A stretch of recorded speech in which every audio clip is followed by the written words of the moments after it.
Hi friends, welcome back to my YouTube channel. ഞാൻ കുറേ ദിവസം മുമ്പ് എടുത്ത ഒരു മിനി ബ്ലോഗാണ് കേട്ടോ. ഇത് ഞങ്ങളന്ന് പെരുന്നാൾ ദിവസം എടുത്തു. അപ്പോൾ ഒരാഴ്ച കൂടുതലായിട്ടുണ്ട്. അപ്പോൾ ഞാൻ ഇടണോ വേണ്ടായോ എന്ന് വിചാരിച്ചിട്ടിരുന്നിട്ട് പിന്നെ അങ്ങ് ഇടാമെന്ന് കരുതിയിട്ട് ഇട്ടതാണ് കേട്ടോ. ഫോണിൽ കിടക്കുന്നുണ്ടപ്പോൾ. അപ്പോൾ ഞങ്ങൾ രാവിലെ അമ്പലത്തിൽ പോകാൻ വേണ്ടി റെഡി ആയതാണ്.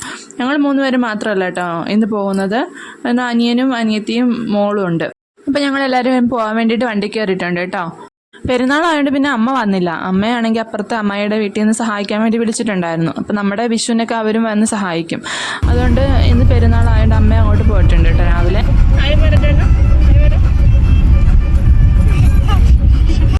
അതാട്ടോ തനു. എൻ്റെ വീട്ടിലൊന്നും അങ്ങനെ ആരും കണ്ടിട്ടില്ലായിരിക്കുമല്ലോ. അവരിപ്പം കണ്ണൂരാണ് താമസിക്കുന്നത്.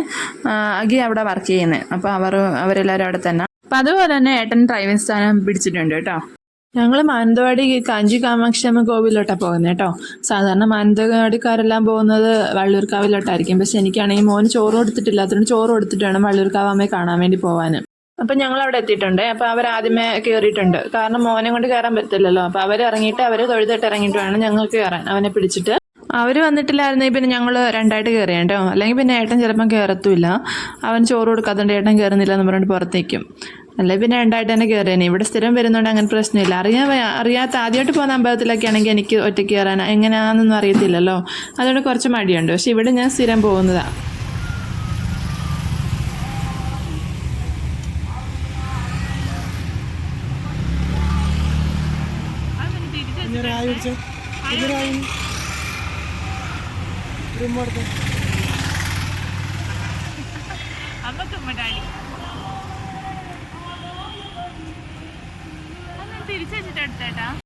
അവള് പിന്നെ സ്ഥിരം കലാപരിപാടി തുടങ്ങി കേട്ടോ. എവിടെ പോയാലും അവൾക്ക് ഇങ്ങനെ ഓട്ടം ചാട്ടം മാത്രമല്ലേ ഉള്ളൂ.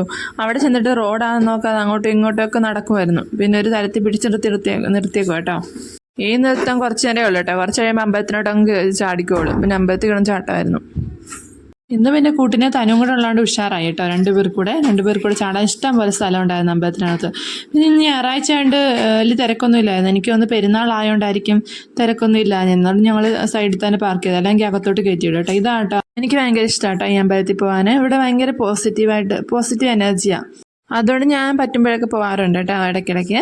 പിന്നെ അവരാണെങ്കിൽ വള്ളിയൂർക്കാവിലും കയറിയിട്ടുണ്ടായിരുന്നു. ഞാൻ പറഞ്ഞില്ലേ ചോറ് കൊടുത്തിട്ട് കയറുന്നുള്ളതെന്ന് മനസ്സിൽ വിചാരിച്ചാണ് പിന്നെ കയറാൻ. പിന്നെ മോളും പോയിട്ടുണ്ടായിരുന്നു. അവർ 4 പേരോടെ പോയിട്ട് അമ്പലത്തിലൊക്കെ തൊഴുതിട്ട് വള്ളിയൂർക്കാവിലൊക്കെ പോയി തൊഴുതിട്ട് കയറി വരിക കേട്ടോ. പിന്നെ ഞങ്ങൾ നേരെ വീട്ടിലെത്തിയിട്ടോ. അതിൻ്റെ ഷോർട്സ് ഒന്നും എടുത്തിട്ടില്ല. കാരണം നല്ല വിശന്ന് പോയി. അപ്പോൾ കരുതി നേരെ എങ്കിൽ അമ്മായിയുടെ അവിടോട്ട് വിടാമെന്ന് കേട്ടോ. അവിടെ പെരുന്നാളായതുകൊണ്ട് കഴിക്കാൻ വിളിച്ചിട്ടുണ്ടായിരുന്നു. ഇതിന് ഞാനൊരു ഷോർട്സ് ഇട്ടിട്ടുണ്ട് പെരുന്നാളിന് കഴിക്കാൻ പോയതിൻ്റെയൊക്കെ. എല്ലാ പ്രാവശ്യം പോകാറുണ്ട് കേട്ടോ. പെരുന്നാളിനെല്ലാം ഇവർ വിളിക്കും. ഇവിടുന്ന് ആ 3 വീട്ടുകാരുണ്ട് അപ്പുറത്ത്. ആ ഒരു 3 പേരും വിളിക്കും കേട്ടോ. 3 വീട്ടിൽ നിന്നും ഞങ്ങൾ പറ്റുന്നിടത്തല്ല. അമ്മ അച്ഛൻ്റെ എല്ലായിടത്തും പോവും. ഞങ്ങളും പോകാറുണ്ട് കേട്ടോ. പെരുന്നാൾ സ്പെഷ്യലായിട്ട് അമ്മയുടെ വക ചിക്കൻ ബിരിയാണി ആയിരുന്നു കേട്ടോ വെച്ചത്. പിന്നെ ബീഫ് കറി ഉണ്ടായിരുന്നു കേട്ടോ. ബീഫ് കറി തിളച്ചോണ്ടിരിക്കുന്നത്. പിന്നെ അവിടുത്തെ ഐക്കൊക്കെ വയ്യാതിരിക്കുമായിരുന്നു കേട്ടോ. അപ്പം അവരവിടെ നിന്ന് സംസാരിച്ചുകൊണ്ടിരിക്കുന്നുണ്ടായിരുന്നു. അവരിന് ഒരാഴ്ച കൂടിയിട്ടാണല്ലോ വന്നത്. അപ്പോൾ അവരെല്ലാം സംസാരിച്ചുകൊണ്ടിരിക്കുന്നത്. അതിൻ്റെ ഇടയ്ക്കാണെങ്കിൽ മോൾ ഇവിടെ നല്ല പണിയാണ്. അവിടെ ഒരു മീനുണ്ടായിരുന്നു. അപ്പോൾ ആ മീനിൻ്റെ അടുത്ത് കളിച്ചുകൊണ്ടിരിക്കുക കേട്ടോ. അവൾക്ക് പിന്നെ അങ്ങനെയുള്ളതൊക്കെ ഭയങ്കര വീക്ക്നെസ്സാണ്. മീനും കിളികളും അങ്ങനെ ചോറൊക്കെ എടുത്ത് മേശപ്പുറത്ത് വെച്ചിട്ട് ചോറും പിന്നെ അതിൻ്റെ മസാലയും പിന്നെ ബീഫും നെയ്യപ്പവും ഒക്കെ ഉണ്ടായിരുന്നു കേട്ടോ.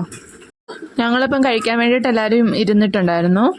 ഞാൻ ഇവിടെ വരുമ്പോഴാട്ടോ ഇങ്ങനെ നെയ്യപ്പവും ബീഫും പഴംപൊരിയും ബീഫും അങ്ങനെയൊക്കെ കോമ്പിനേഷൻ ഉണ്ടെന്നൊക്കെ അറിയുന്നത് കേട്ടോ. ഏട്ടൻ കഴിക്കുന്ന കാണുമ്പം. അല്ലാതെ ഞാൻ അങ്ങനെയൊന്നും കോമ്പിനേഷൻ വെച്ചിട്ട് കഴിച്ചിട്ടൊന്നും ഇല്ല കേട്ടോ. പിന്നെ അവിടെ എല്ലാവരും കഴിച്ചിട്ടുണ്ടായിരുന്നു കേട്ടോ. അമ്മായി മാത്രമുള്ളായിരുന്നു തോന്നുന്നു കഴിക്കാൻ. ബാക്കി പിള്ളേരെല്ലാം കഴിച്ചിട്ടുണ്ടായിരുന്നു. പിന്നെ മോളും ഞങ്ങളുടെ കൂടെ കഴിക്കാൻ വന്നില്ലായിരുന്നു കേട്ടോ. അവൾ ആ മീനിൻ്റെ പുറകെ തന്നെ കളിയായിരുന്നു. ഇതാട്ടോ അമ്മായിയുടെ 2ാമത്തെ മോന്. പിന്നെ വീഡിയോ കാണാത്തിരെല്ലാം കണ്ട് സപ്പോർട്ട് ചെയ്ത് സബ്സ്ക്രൈബ് ചെയ്യണം കേട്ടോ. അടുത്ത വീഡിയോ കാണുന്നവരെ ബൈ ബൈ, ടാറ്റാ.